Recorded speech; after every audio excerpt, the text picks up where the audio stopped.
দেশের রাজপথে আর রক্ত না ঝরুক, আর যেন কোনো তাজা প্রাণ না ঝরে। নীরবতা ভেঙে সামাজিক যোগাযোগ মাধ্যমে সরব দেশের সিনিয়র ক্রিকেটাররা। তারা চান সবকিছুর যৌক্তিক সমাধান হোক। রাজিবুল ইসলামের রিপোর্টে বিস্তারিত। কোটা সংস্কার আন্দোলনকে কেন্দ্র করে পুরো দেশ এখন উত্তাল। প্রতিদিন সেই পরিস্থিতি আরও জরুরি রূপ ধারণ করছে। বন্ধ হয়েছে দেশের সব শিক্ষা প্রতিষ্ঠান, সহিংসতা নিহত বেশ কজন। দেশের এই পরিস্থিতি নিয়ে এতদিন সিনিয়র ক্রিকেটাররা নীরব ছিলেন।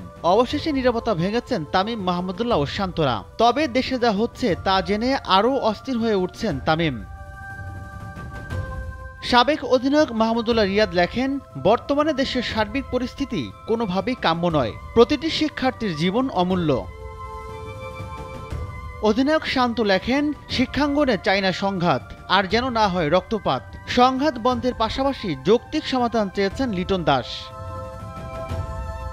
আর এক ওপেনার সৌম্য তার পোস্টে লিখেছেন, কোনো সংঘাত নয়, আলোচনার মাধ্যমে সমাধান হোক সব সমস্যার। রাজিবুল ইসলাম, নাগরিক, ঢাকা। ওয়ালটন ফ্রিজ কিনে অনেকের মতো আপনিও হয়ে যেতে পারেন মিলেনিয়াল। সেরা পণ্যের সেরা অফার।